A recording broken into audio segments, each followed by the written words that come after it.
तो बी सुदर्शन रेड्डी विपक्ष के उम्मीदवार होंगे। विपक्ष ने भी अपने उपराष्ट्रपति पद के उम्मीदवार की घोषणा कर दी है। ये इस वक्त की बड़ी खबर है। बी सुदर्शन रेड्डी विपक्ष के उपराष्ट्रपति पद के उम्मीदवार होंगे।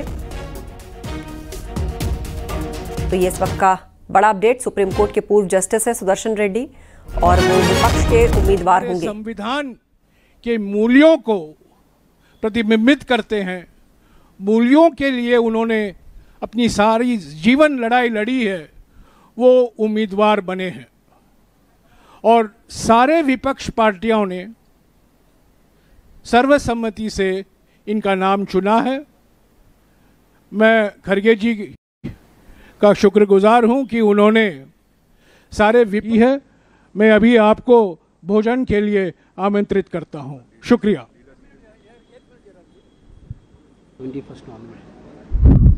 We are going to file the nomination. मैं अभी आपको भोजन के लिए आमंत्रित करता हूं। शुक्रिया।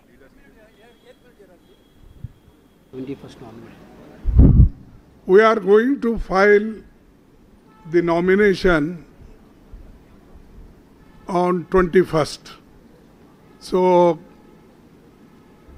the importance of candidate and how important he is already Jairam Ramesh explained. Further, I don't want to say anything. Thank you for all the media people coming. And tomorrow, all opposition party members, MPs are meeting in Central Hall 1 o'clock. This is for your kind information. Thank you.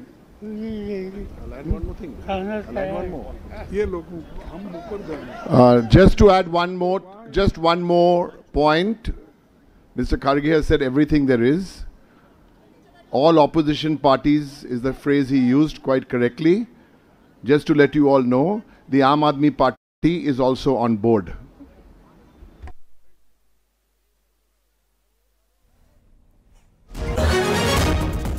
और हमारे सहयोगी रवि सिसोदिया हमारे साथ phone line पर जुड़ गए हैं।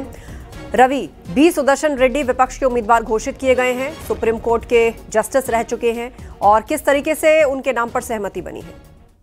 बिल्कुल, देखिए, जिस तरह से बीजेपी की तरफ से नाम की घोषणा की गई थी, उसके बाद से विपक्ष की तरफ एक दबाव था कि जो कैंडिडेट हो वो दक्षिण भारत की तरफ से ही हो और पहले जो डीएमके के लोग हैं वो चाहते थे कि तमिलनाडु से किसी को उम्मीदवार बनाया जाए।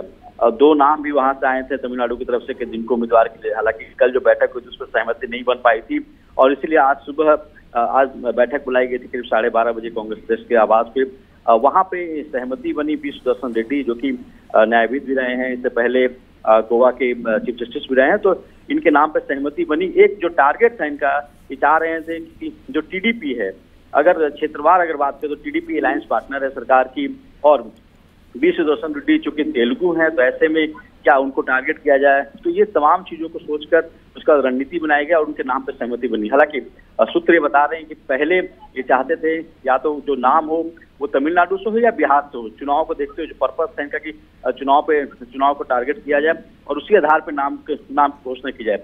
लेकिन कल चूंकि सहमति बनी नहीं थी और आज बैठक हुई और उस बैठक में सहमति बनी बी सुदर्शन रेड्डी के नाम पे, जो अब साझा उम्मीदवार होंगे और 21 तारीख को अपना नामांकन दाखिल करेंगे। जी, दूसरी तरफ राधा कृष्णन है और उनको लेकर तमाम तरह की बयानबाजी बीजेपी के सांसदों की ओर से जारी है कि जीत तो तय है ही, बल्कि वो बड़े मार्जिन से जीतेंगे, ज्यादा मतों से जीतेंगे। और दूसरी तरफ कितनी कड़ी टक्कर बी सुदर्शन रेड्डी दे पाएंगे, इसके लिए क्या रणनीति बनाई गई है विपक्षी गठबंधन द्वारा? कि अगर आंकड़ों में देखो तो बहुत ज्यादा मुश्किल बीजेपी को नहीं होने वाले उनके उम्मीदवार को लेकर, और यही वजह है कि उन्होंने काफी सोच समझकर एक तरफ से कोशिश की है कि टीडीपी को टारगेट किया जाए। टीडीपी में अगर फूट होती है तो एक मैसेज दिया जाए, क्योंकि ये चाहते थे कि जो चुनावी राज्य हैं वहां से किसी कैंडिडेट को किसी व्यक्ति को कैंडिडेट बनाया जाए जिसपे सहमति नहीं बन पाई। कांग्रेस के कई लीडर्स हैं जिनका यह मानना था कि बिहार से किसी के नाम पर सहमति बने, जिसमें सहमति बनती हुई नहीं दिखी। डीएमके चाहती थी कि तमिलनाडु से बने, क्योंकि जो राधा कृष्णन है वो तमिलनाडु से आते हैं, तो ऐसे में डीएमके के ऊपर भी एक दबाव था, क्योंकि वो जिस तरह के राजनीति क्षेत्र की राजनीति करते हैं, तो ऐसे में उनके ऊपर भी दबाव था और इसलिए वो लगातार दबाव भी बना रहे थे कि जो इनका उम्मीदवार हो, साझा उम्मीदवार जो हो, वो कहीं ना कहीं तमिलनाडु से हो। लेकिन इसमें सहमति बनी नहीं इनकी टारगेट है कि हम आंकड़ों को लेकर जानते हैं कि आंकड़े इनके पास है नहीं। टीडीपी के अगर सहयोग की जरूरत पड़ेगी, अगर जिस तरह कहते हैं तेलुगु अस्मिता की अगर बात आती है, तो ऐसे में इन्होंने अपने तरफ से कैंडिडेट उतारा है। हालांकि ये जरूर कह सकते हैं कि कई नाम पे मंथन हुए थे और उसके जो कैंडिडेट दिए गए वी सुदर्शन रेड्डी उनको इसलिए दिया गया ताकि जो तेलुगु अस्मिता है उसको लेकर आगे बढ़ेंगे। और इसीलिए कल करीब 1 बजे सेंट्रल हॉल में जो तमाम विपक्षी दल हैं उनके सांसदों की बैठक बुलाई गई है। जी, कौन से ऐसे नाम थे रवि जो चर्चा में रहे और सहमति बनते बनते वी सुदर्शन रेड्डी जो हैं वो अब विपक्षी उम्मीदवार हैं, ये तय किया गया? देखिए, अन्ना दुरई तमिलनाडु से हैं, हम साइंटिस्ट भी रहे हैं, एक उनके नाम को लेकर कहा जाता है। टी शिवा जो कि सांसद भी हैं, हालांकि उनके नाम पे भी चर्चा हुई थी। अगर आप बात करें टीएमसी, तो टीएमसी की तरफ से तुषार गांधी के नाम पे चर्चा थी। कहा जाता है कि अगर वो तैयार होते हैं तो ऐसे में वो उनको बैक कर सकते हैं। और तमाम पहलुओं को देखा गया। आने वाले दिनों में चुनाव है, वहां से अगर कैंडिडेट दिया जाए तो कैसा रहेगा वो देखा गया। चूंकि डीएमके के ऊपर एक तरह से नैतिक दबाव था जब राधाकृष्णन को जब उम्मीदवार बनाया गया, तो चूंकि वो तमिलनाडु से ही आते हैं, तो ऐसे में उनके तरफ से ये दबाव था कि तमिलनाडु कहीं अगर कोई व्यक्ति उम्मीदवार हो तो अच्छा रहेगा। हालांकि ये मैसेजिंग की बात है, क्योंकि ये भी जानते हैं कि आंकड़े या नंबर इनके पास नहीं है उम्मीदवार को जिताने के लिए, लेकिन चूंकि गेम मैसेज का होता है इसलिए इनकी तरफ से कल कोशिश की जा रही थी, जिसमें सहमति बनती हुई नहीं दिखी।